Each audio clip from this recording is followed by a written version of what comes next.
Hello and welcome to BYJU'S IAS and welcome to our daily quiz as a part of our Target Prelims 2022 series. But before we begin, we have an announcement. I would like to inform you that beginning from the 4th of September, we shall be launching our much awaited Prelims crash course that is aimed at helping out the aspirants who are appearing for this year's Prelims scheduled to be held by UPSC in the month of October. These sessions would be held daily from the 4th of September till the 25th of September, and the classes will go live on our YouTube channel between 7:30 p.m. to 9:30 p.m. Through this crash course, we aim to cover the key current affairs developments of the last 1 year through relevant practice MCQs, stretching across various subjects including polity, economics, international relations, environment and ecology, science and tech, government schemes and reports, etc. So we hope you make use of this initiative and don't forget to share this information with fellow aspirants and to hit the subscribe button. So with this, let's get started with the daily quiz for today. Let's look at the first question. What best describes the term low base effect with regard to GDP estimates? Extremely low GDP growth than anticipated due to abnormal market conditions, a distortion in the GDP figures that results from abnormally low levels of growth in the corresponding period of the last year, the base year taken for GDP calculation by accounting for inflationary trends, or none of the above. The correct answer is option B. The term low base effect refers to a distortion in the GDP figures of this year that results from abnormally low levels of growth in the corresponding period of the last year. This topic is in news because, according to this article in The Hindu, the National Statistics Office, under the Ministry of Statistics and Program Implementation, has brought out the GDP growth figures for the first quarter of this financial year. According to this report, India has registered a phenomenal economic growth of 20.1% in the first quarter, but however, economic experts point out that this is just a statistical illusion. That's because these high GDP growth figures are driven by the low base effect of the last year. Last year, during the same period, India went into its first lockdown, that is between the months of April and June, to help contain the pandemic. So the first lockdown of last year plunged the Indian economy into a deep crisis, and India's GDP growth in this quarter fell to minus 24%. So since GDP growth is calculated on the basis of this year's GDP in comparison to the corresponding period of last year, the low base effect kicks in, and even if there is a very nominal growth in the first quarter of this financial year, the GDP numbers will appear to be very high, as seen in this case, which stands at 20.1%. So this high GDP growth being reported for the first quarter is not a result of a drastic recovery in the Indian economy, but it's mainly a statistical illusion because of the low base effect of the last year. Now let's look at the second question. Which of the following statements are incorrect? The Supreme Court's Collegium has consistently provided for gender diversity and representation in its appointments to the higher judiciary. Women's representation in the judiciary is much better at the Supreme Court and High Courts as compared to lower district courts. India has had a woman Chief Justice of India. So which of the following statements are incorrect? The correct answer is option D. All the three statements that have been given are incorrect. That's because there has been a lack of gender diversity and women's representation in India's higher judiciary, that is both at the Supreme Court and the High Court. And in fact, compared to them, the lower district courts have had better representation for women. So this makes the first two statements incorrect. And the last statement is incorrect as well, because India, till date, has never had a woman Chief Justice of India. Now we have taken up this topic for discussion because The Hindu carries an infographic on page number 7 that highlights gender diversity and women's representation in India's judiciary. This infographic has been brought out by The Hindu because yesterday for the first time, 9 Supreme Court judges took oath in one stroke, and out of them 3 were women judges. This is probably the first time that such focus has been given for gender diversity and women's representation in the country's higher judiciary. And one of the women judges who has been appointed, Justice B.V. Nagaratna, is all set to become India's first woman Chief Justice of India in 2027. So this infographic over here shows that till 1989, India did not have a single judge who was a woman at the Supreme Court. The first ever woman judge to be appointed to the Supreme Court was in 1989, and it was Justice M. Fatima Bibi. Since then, only 10 more women judges have been appointed, including the 3 latest appointments.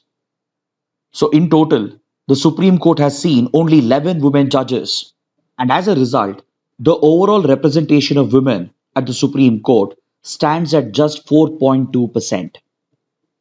Out of the current strength of 33 judges, only 4 of them are women judges. Then if you look at the high courts, the representation of women is no better, and this chart over here depicts the representation of women at the high courts. Overall, women judges account for only 11% of high court judges, but in comparison, the lower district courts do better because women get a representation of 28% at the lower district courts. So this infographic is an important reminder about the need for greater gender diversity and representation in our judiciary. Now let's look at the third question. What is the role of the European Council, one of the principal organs of the European Union? Provides political direction to the European Union, acts as the legislature of the EU, pass legislations and exercise control over the budget of the EU, settle legal disputes between EU member states. The correct answer is option A. The function, the mandate of the European Council is to provide political impetus and direction to the European Union. This topic has been taken up for discussion because according to this press release from the Press Information Bureau, Prime Minister Narendra Modi held a conversation with the President of the European Council regarding the current situation in Afghanistan. Both the leaders have emphasized the importance of a stable and secure Afghanistan, and they have discussed the joint role that India and EU can play in stabilizing the country. See, the European Union, which is one of the key regional groupings, consists of 7 primary institutions or primary organs. This includes the European Council, the Council of the European Union, the European Parliament, the European Commission, the Court of Justice, the European Central Bank, and the European Court of Auditors. Amongst these primary organs, the most important organ is the European Council, which is a summit-level body that includes the heads of state and governments of all the European Union member states, along with the President of the European Council and the President of the European Commission. This body is presided over by the President of the European Council, and this key institution was given a formal structure and recognition in 2009 when the Lisbon Treaty of 2007 came into force. The Lisbon Treaty currently serves as the constitution of the European Union, and it formalized the structure and the mandate of the European Council, and it also created the position of the President of the European Council who presides over this body. This key body provides political impetus and direction for the entire grouping, and it lays down the objectives and the priorities of the grouping.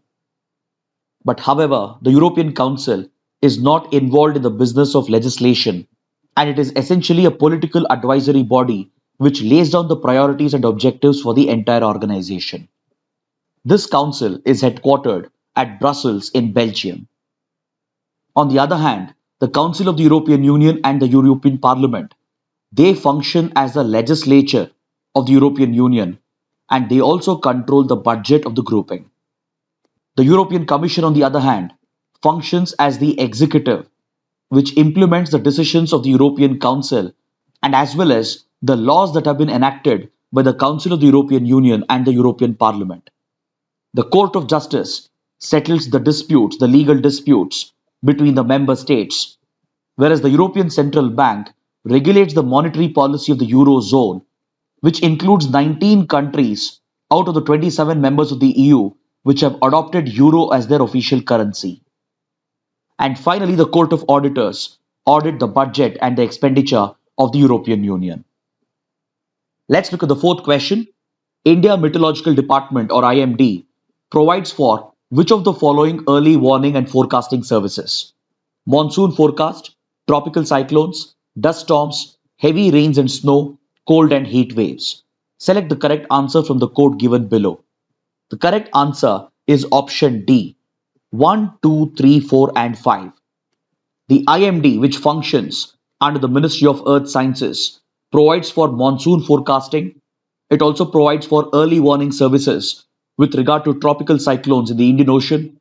It provides alerts about dust storms, heavy rains and snowfall, including cloudburst events, and as well as cold waves and heat wave conditions.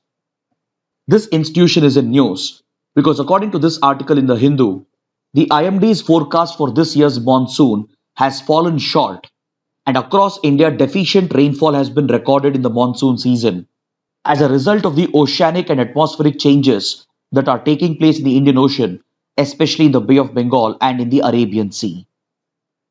Now let's look at a practice question from the 2015 prelims paper. With reference to the Union government, consider the following statements. The Department of Revenue is responsible for the preparation of Union budget that is presented to the Parliament. No amount can be withdrawn from the Consolidated Fund of India without the authorization of the Parliament. All the disbursements made from the public account also need the authorization from the Parliament. Amongst the given statements, we need to identify the correct statements. So the answer to this question is option C, 2 only. Only the second statement is correct, whereas statement 1 and 3 are incorrect. Because the Union budget is prepared by the Department of Economic Affairs, not by the Department of Revenue. And for the disbursements made through the public account, there is no need for authorization from the Parliament. Whereas for any withdrawal from the Consolidated Fund, the authorization, that is the prior authorization of the Parliament, is essential. And this makes the second statement correct. So option C is the right answer. Then finally, coming to the fact of the day, let's look at this article in the Hindu, which refers to a transport connectivity link between China and Myanmar. This road rail transport link, which China is building with Myanmar, offers China direct connectivity with the Indian Ocean region. This connectivity project is a part of the ambitious China-Myanmar economic corridor, which in turn is a part of China's Belt and Road Initiative. This map over here depicts the China-Myanmar economic corridor, and the article in the Hindu refers to the China-Myanmar new passage shown in this map over here, which is one of the components of the China-Myanmar economic corridor.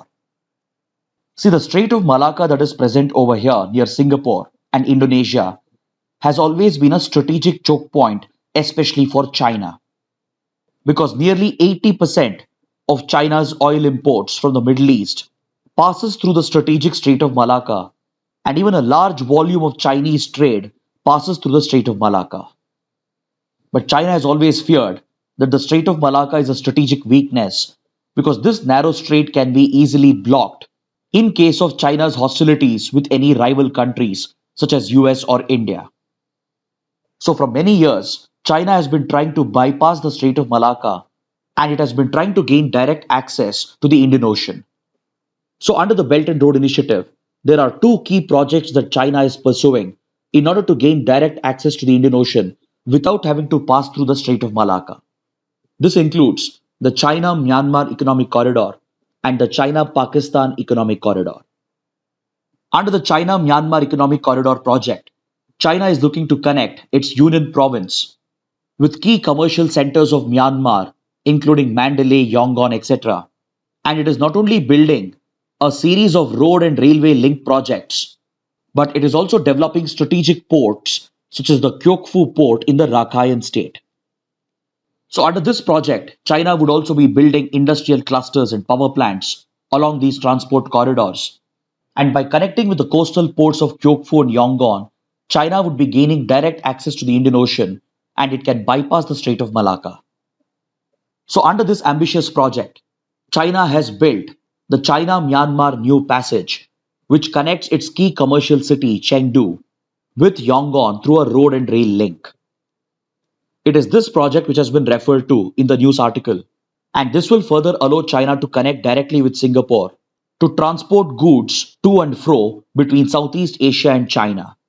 This route through the Andaman Sea is seen as a shorter route, and it not only brings in economic advantages to China, but it also has a strategic advantage because these transport links, which are part of the China-Myanmar economic corridor, will help China directly connect with the Indian Ocean and bypass the Strait of Malacca. So with this, let's conclude the discussion for today. Thanks for watching.